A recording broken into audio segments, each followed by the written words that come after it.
back guys sa video na to guys, no. Hindi guys, usapan lang po natin yung graduation day ko guys, kasi yung graduation day ko hindi ako sinamahan ni mama sa stage guys, and you know, sobrang nahiya ako guys, tangina naman, sobrang tanga ni mama, naku po.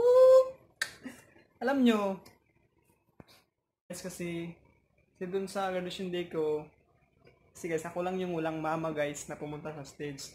Kasi pag tinawag mo yung pangalan ko, tapos nakita niya pag nakita niya yung pangalan ko sa may itaas, tapos pag ano siya, dito ako, tangina naman ba? Ano ba yung kagagawan mo, ma? Ha? Grabe. Once a year lang yun, ma. Bakit? Ay, naku po.